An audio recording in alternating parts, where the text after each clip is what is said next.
evil lurks in the hearts of men. The shadow knows.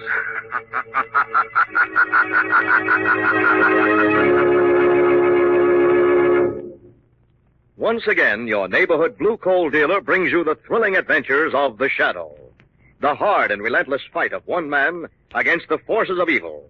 These dramatizations are designed to demonstrate forcefully to old and young alike that crime does not pay.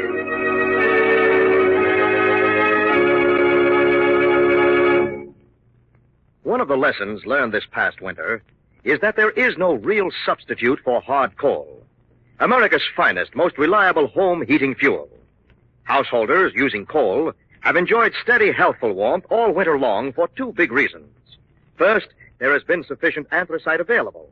Second, the men who deliver this fuel, the blue coal dealers in particular, have done a wonderful job under the most difficult conditions, and with real cooperation from you, their customers. But the winter isn't quite over. Your blue coal dealer needs and appreciates your continued cooperation. So, give him several days' notice when you need more coal, and take his advice about the best size of coal to use at this time of the year.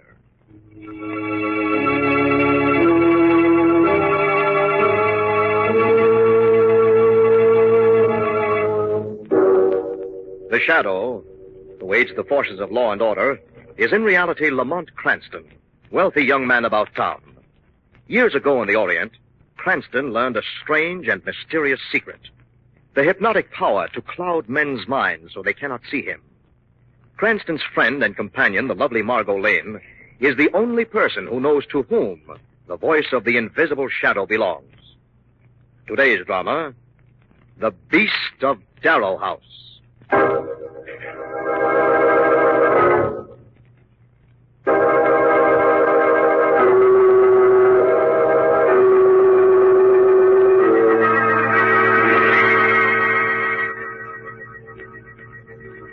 It began on a night of sweeping rain and shattering thunder 30 years ago. That night, death was coming for old Thaddeus Darrow. And that eccentric gentleman sat waiting for it by candlelight. His hands clutched a heavy black-thorned cane. And at his feet lay the only creature he had ever trusted, Rufus, a savage and massive elk hound.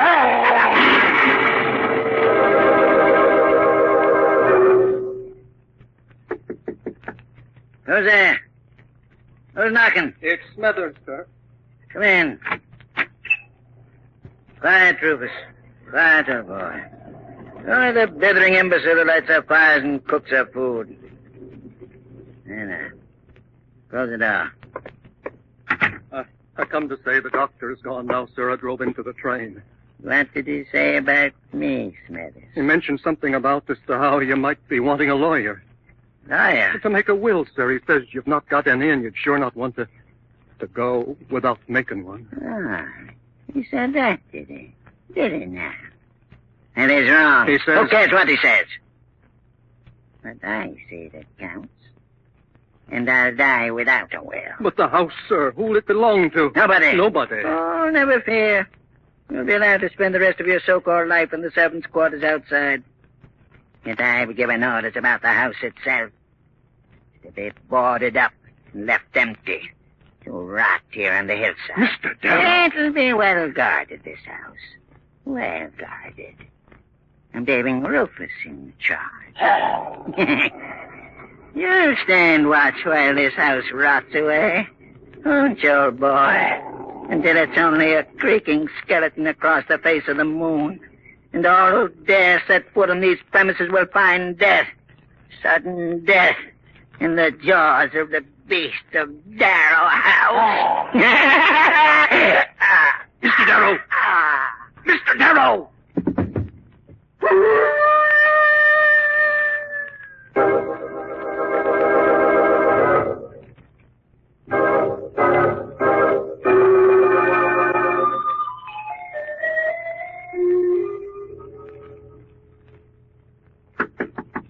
Come in. Miss Amelia Darrow? Well, yes. You're Dr. Travick, aren't you? Dr. Lyle Travick? Yes. You sent for me, I believe. I did, Doctor. First, because you knew my grandfather, Thaddeus Darrow, and secondly, because I need your professional services. I see. After all these years, the courts have decided to award me my grandfather's estate. I've just come into possession of Darrow House. My congratulations. I wonder if I'm really to be congratulated. Why ever not? You haven't heard of the beast of Darrow House? The beast of... Oh, yes, of course. I trust you're not letting that old nonsense distress you. You think it is nonsense? A mad beast old Thaddeus left to guard his house 30 years ago? A ridiculous fairy tale probably perpetuated by the feeble mind of that old servant Smithers? You know, I'm amazed, Dr. Travick. I thought that you, a doctor of psychology, a psychic investigator... Though I make my living, Miss Amelia, investigating haunted houses and other such unpleasant localities, I must confess that I'm a firm disbeliever in the supernatural. So am I, really, but I don't believe in taking chances. I'd like to know there's no danger at Darrow House before I take occupancy. And I'd be glad to investigate for you, Miss Darrow, if the fee were satisfactory. We'll have no trouble about the fee, but I would like a report as soon as possible. If it's perfectly safe, I'd move in at once. Very well. Let's see, I can leave for Darrow House tonight with my secretary, Miss Ogilvy. We will spend 48 hours in the place, and at the end of that time, I'll phone you to say that the beast of Darrow House has no basis in reality. And if it does? If it does, Miss Amelia, I may not be able to phone you at all.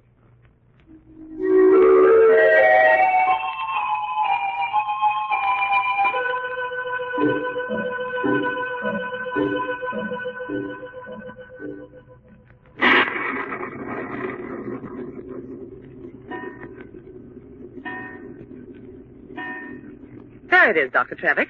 Just 11 o'clock. Good, Miss Ogilvy. Our vigil has ended. We've been here exactly 48 hours. And no sign of the beast with the red eyes and the slavering jaws. Not a single snarl. Well, you could call Miss Darrow now and give her the all clear. I've already done it. You have? Why should the poor woman wait any longer? I phoned her 2 hours ago. And she's coming out? She should be arriving at the railroad station in the village any moment. What's that? It's only Smithers, I believe. Smithers? Yes, sir. Miss Amelia is on her way to Darrow House. Oh, you haven't told her it was all right to come, have you, sir? Why, yes. Oh, you shouldn't have, sir. It isn't all right at all, at all. Yes, we know. There is a beast, Mum. I've seen him. Don't worry about it, old man. I'm taking full responsibility. All you have to do is get the station wagon and drive Miss Ogilvy down to meet the train. All right, sir. Be it as you say, but the sin's on your own head. You got to believe me, Mum. The beast is real. He's real, Mum. Don't be a fool, Smithers.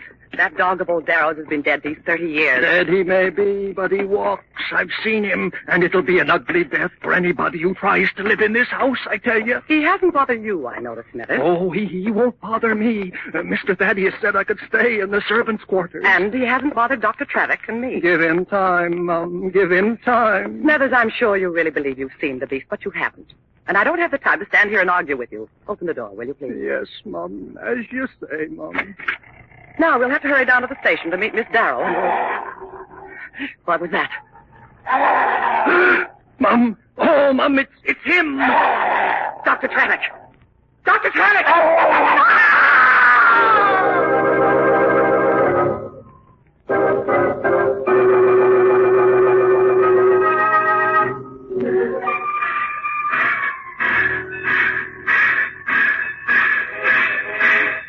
Well, here we are, darling. All set, bag and baggage for a restful weekend. Looks as if it'd be restful, all right. Not a soul at the station but us. Well, this is a very big station. Are they coming through to meet us? Well, Bill said if he or Jane couldn't get away, they'd leave the station wagon down here for us. We could drive up. There's no one out here on the platform. Oh, there it is. It's the only car in the parking lot. You wait here with the luggage, Margot. I'll bring the car around. Hurry, darling, I'm freezing. I beg your pardon. Oh.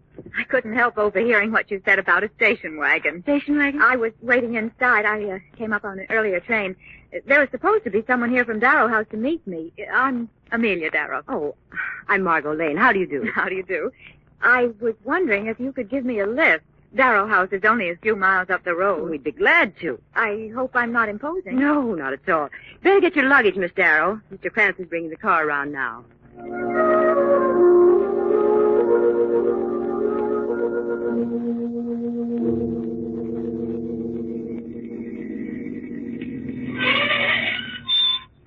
are, Miss Darrow.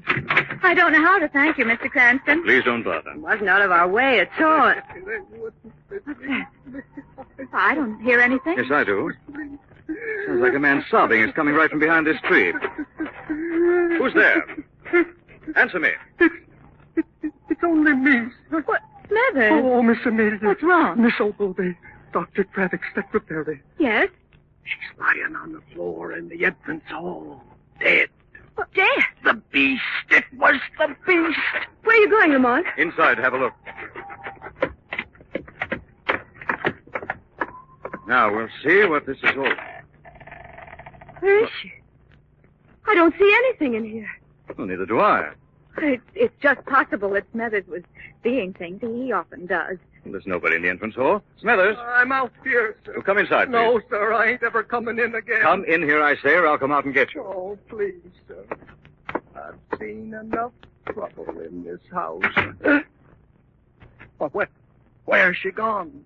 Where's Miss Ogilvy? That's what I want to ask you. But she was right here. She tried to run inside, and he followed her and killed her. Who did? The beast. The beast? What beast? Oh, Dr. Travick. Oh, Miss Amelia. What's going on here? Who are these people? This is Mr. Cranston and Miss Lane. They drove me over from the station. Smithers says Miss Ogilvy's been murdered. Nonsense. Oh, it's not. It's not. Somebody's got to believe me before it's too late. If Miss Ogilvy wasn't murdered, where is she? That I can't say, but I'm sure she'll turn up soon, alive and well. Just how can you be so sure she isn't dead? Because, Mr. Cranston, I'm not idiotic enough to believe in a ghostly dog, dead a quarter of a century, who wanders this house killing all trespassers. You look like a sensible man, and I scarcely believe that you would credit such ridiculous superstition. Would you? Well, frankly, no. I thought not. You sent me here to investigate this place, Miss Amelia. I have done so. And I can now officially state that there is absolutely no truth in the legend of the beast of Darrow House. Well, that sets my mind at ease. If you'll all excuse me now, I want to start getting settled. Certainly. You're using the apartment in the north wing, Miss Amelia? Yes, I like the view over the hills. Thanks again, Miss Lane. Mr. Cranston? Not It at was all. nothing, Miss Darrow. Well, I suppose we'll be running along now. Good night, then. And good luck. Good night, Doctor. Strange, wasn't it? Unusual, to say the least. That old servant is obviously feeble-minded, talking about a beast. What was that? There it is again. Listen. Do you hear that? Afraid I do. It sounded like an animal howling. A rather big animal. Something one might easily call a beast. Listen, Margot. You go inside, ask to use the phone. Say we have a flat, anything. What are you going to do? I'm going to find the servants' quarters. I think old Smithers knows more than he's told. And you think he'll tell it to you? Not to me. To the shadow.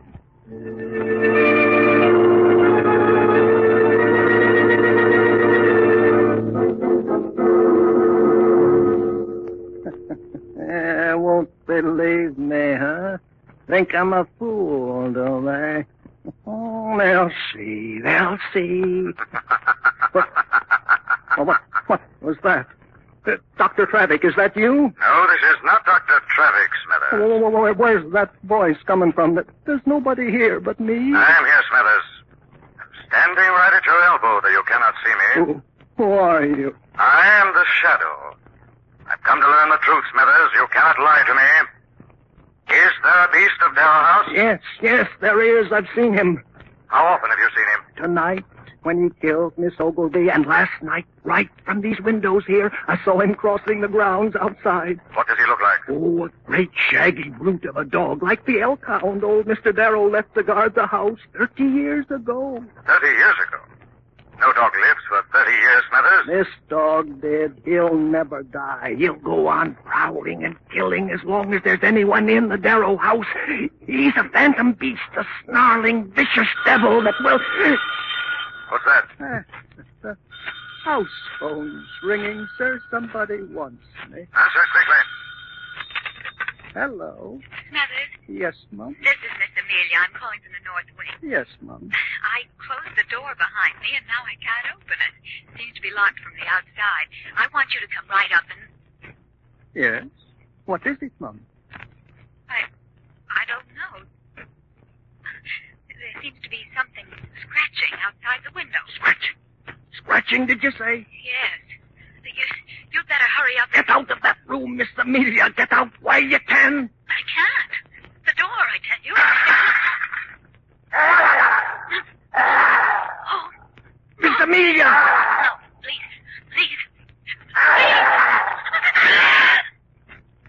Miss Amelia! Miss Amelia! Miss Amelia!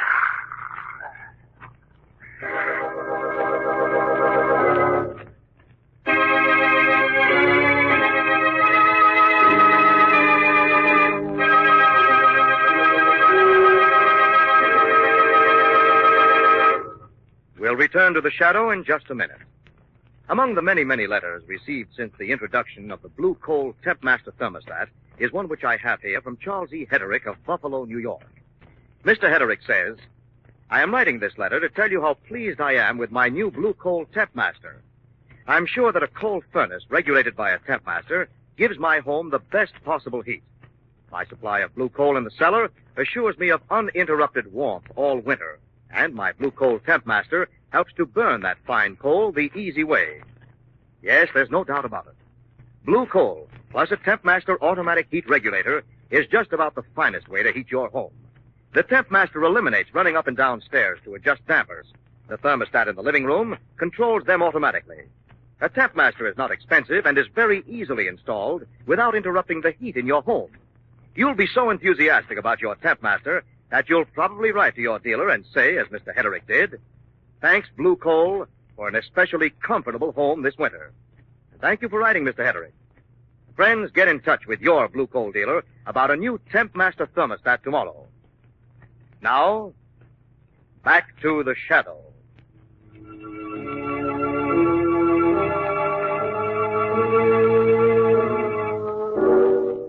Smethers, the aged butler of Darrow House, was on the phone to Miss Amelia in the north wing, when suddenly he heard the snarl of the beast and a strangled scream. Then silence. A few moments later, as Lamont and Margot and Smethers pounded on the door to Miss Amelia's room. Miss Amelia! Miss Amelia! Lamont, why doesn't she answer? Strong possibility she can't, Margot. Oh, heaven preserve Stand us. back, Smethers. What are you going to do, break sir? this door in. Oh, don't, sir. Oh, don't. The beast. He's inside. We'll have to meet him sooner or later, Smethers. Miss Amelia! Miss... Why, there's nobody in this room at all. She was here. She said she was right here in the north wing. What's all the excitement? Miss Amelia's been attacked, Traffic. Attacked? Yes. Where is she? Well, we don't know, but it happened in this room. Are you sure? Oh, yes, sir. I talked to her on the house phone. Oh, you talked to her, eh, Smethers? Yes, sir. I'm afraid your imagination is playing tricks on us again. Not this time, Traffic. What do you mean? Miss Amelia phoned Smethers from this room. Oh? Yes. How do you know? Where were you there, Cranston? Well, I wasn't there, but I can tell you this much. What? The time has come to call the police. Just a There's moment. no time to wait. I'm a reasonable man, Mr. Cranston. I asked you to meet me halfway. Well, let's search the house thoroughly, just once. And if we don't find Miss Amelia and Miss Fogarty, I'll contact the authorities myself. All right, it's a deal. Where are you going, Lamont? I'll search through the attic, starting with this story. Good. Smethers and I will take the lower part of the house. Wait here, Margot. Don't leave this room till I get back. Right, Lamont. Come along, Smethers. Not me, sir. Smethers? Thaddeus Darrow didn't want nobody searching this house, and I ain't taking no chances. Why was that, Smethers? What, Miss Lane? Why was Mr. Thaddeus so concerned that nobody should search this house? I ain't sure, Mum, but I think it was because of his money. His money? Yes, sir. You knew him, sir. You knew how bad he hated people. Well? The night he died, he told me nobody was going to get his money and that he'd taken care to see nobody ever would. What did he mean by that, I Smethers? can't swear, Mum, but if you ask me, I think it's buried somewhere inside Darrow House. You think it's still here? Yes, Mum, and the beast is still here to protect it. Rubbish. I tell you, I saw him last night. Listen, it sounds as if it were coming from the cellar. It's him. It's the beast. Impossible. There is something in that cellar, Dr. Travis. I'll investigate, Miss Lane. Stay here with the ladies, Smithers. It may be the beast, you know, Doctor. I'm aware of that possibility, Miss Lane. But in my business, death is an occupational hazard.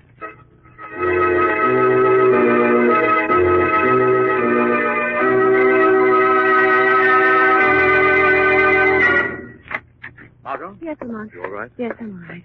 you find Miss Amelia and Miss Ogilvy? No sign of them everywhere. I've been all over the house. Oh, sir, you ought to call the police like you said. I've already tried, Smithers. Well? There's no answer. I'm afraid the phone lines have been cut. Cut? Yes, darling. Smithers, Yes, sir. have an errand for you. Yes, My sir. car's outside in the drive. Take it and get over to the village. You want me to get the police? Sir? Yes, and don't waste any precious time doing it. Oh, I won't, sir. Smithers! Who's that? Dr. Trevik, where are you going? To the village, sir, to get the police. That isn't necessary.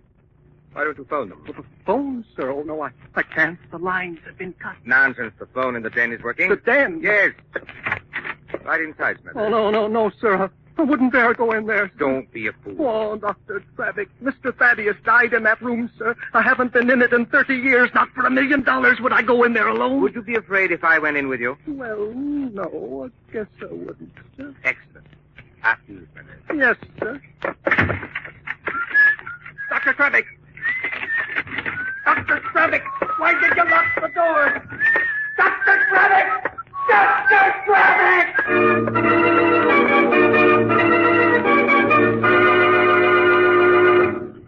Lamont, did you hear a muffled call? I can't be sure. The walls of this house are so thick they drown out thunder. I do know this, Margot. What? I haven't heard Smithers start my car on the drive. I'm afraid the time has come for me to do a little investigating. You stay right where you are. But you may need help. I do have someone to rely on. Who? Our mutual friend, Shadow. Don't know whether it's worth to wait up here all alone or go prowling around in the dark with Lamont. Anyway, Lane, Trevik, you frightened me. I have good news. I found Miss Amelia and Miss Ogilvy. You have? Of course I have. I told you I would. Where are they? Below, in the cellar. Are you sure? Of course I'm sure. If you don't believe me, come see.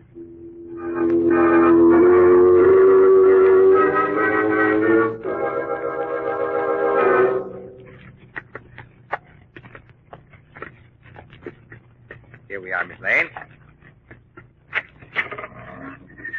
Traffic. There's right off. Who's this? My assistant, Miss Lane. An animal trainer by profession. An animal trainer. Yes. I find him invaluable in the investigation of psychic phenomena. Glenn has come to see Miss Ogilvy and Miss Amelia. Where are they? You really want to see them? Yes. Let's take a look. There. In the cold. In the coal pit. Ah! I told you I'd found him, Miss Lane. Let me out of here. Let me out. What's that? That, Miss Lane, is the beast of Darrow House, or a reasonable facsimile. There he stands in his cage. Timberwolf. Wired for me by Bardolph to play the part of the spectral hound of old Thaddeus Darrow. Come on. Come on. Stop it, Bardolph. There you. Let me go. Let me go. Grab her, Bardolph, grab her. Now there. Tie her to that post. There we are. Very well. Proceed. I let him off at the chain? Yes. One moment. Yeah? Will our lives be safe if you let him loose? Oh, sure. He's been trained to the sound of my voice. All I have to do is speak to him, and he's gentle as a lamb trap. All right. Quick, get it over with. You've been very curious about the beast, Miss Lane. You should be grateful for this opportunity to meet him in person. Very well, Bardolph. Unclip the chain. All right. There. I don't get this at all. He's just sitting in the door without moving. Oh, what's the matter? I don't know. The hair on his back is standing up straight. Like he was scared to death or something. Something in this room. But there's no one here but us. What are you laughing at, Bardolph? Me? I'm not laughing. I thought you was. No, Bardolph. No, Trevik, you are both wrong. It is I. The Shadow. Shadow? But I can't see nobody. Your beast is aware of my presence, however. I'm afraid he's too terrified to do your dirty work for you. The game appears to be over, Bardolph. It wasn't my game. Traffic here dragged me into this. Quite true, Bardolph. It was Trevik who knew that the old man had buried his money in this house. And it was Trevik who has been digging systematically for it for years. How do you know this? When Amelia Darrow was awarded this house, Trevik, you plotted with Bardolph to create a real beast of Darrow House to keep her away from your treasure hunting. Yeah, you're right, Shadow. If you let me go, I'll stand up in court and say you're right. I can't let you go, Bardolph. You can make things easier for yourself. How? By cutting Miss at once. Yes, sir. Just as you say, sir. I want to choose a free, Shadow. Then can I go free? I'm afraid not, under the circumstances. Otherwise, is it going to be different, huh? How different? Such as my having this knife blade pressed against the throat. Very convenient to use. You don't let me and Private out of here. Good work, Margot. Good work, man. What do you say, Shadow? All I can say is drop that knife. Drop it. None of your life. Drop it. What is this? Drop it.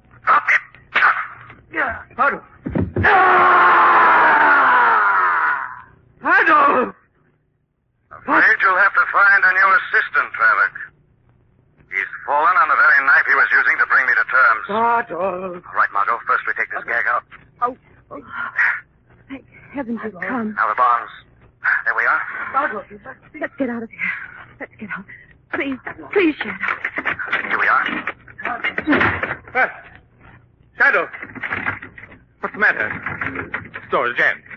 The door is jammed. Will you let me out, please? Will you let me out, please? Will you? No. Help me. Help!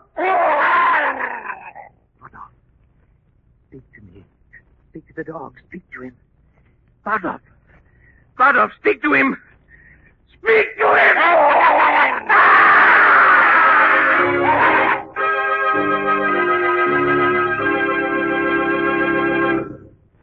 Now let me present Blue Coal's distinguished heating authority, John Bartley. Thank you, Andre Baruch, and good evening, friends. Recently, I received a letter from a man in New Rochelle, New York. He says, sometimes my furnace fire comes up quickly in the morning, but I can't count on it. Is there a way to bank a fire so it will always respond quickly? The answer is yes, of course. And banking a fire the right way is the easy way to save fuel and to have better heat. The important thing to remember is to always keep a deep fire. A deep, solid bed of glowing coal assures you of quick heat when you want it. So when you shake the grates, do it gently. Then add fuel by raking the fire upward toward the firebox door and putting the fresh coal in the depression. Close the ash pit door and open the check damper. Now your fire is properly banked. It's easy to keep your fire healthy and long burning if you keep a deep fire bed at all times. I thank you. This story is copyrighted by Street and Smith Publications, Incorporated. The characters, names, places, and plot are fictitious. Any similarity to persons living or dead is purely coincidental. Again, next week, The Shadow will demonstrate that The weed of crime bears bitter fruit. Crime does not pay. The shadow knows.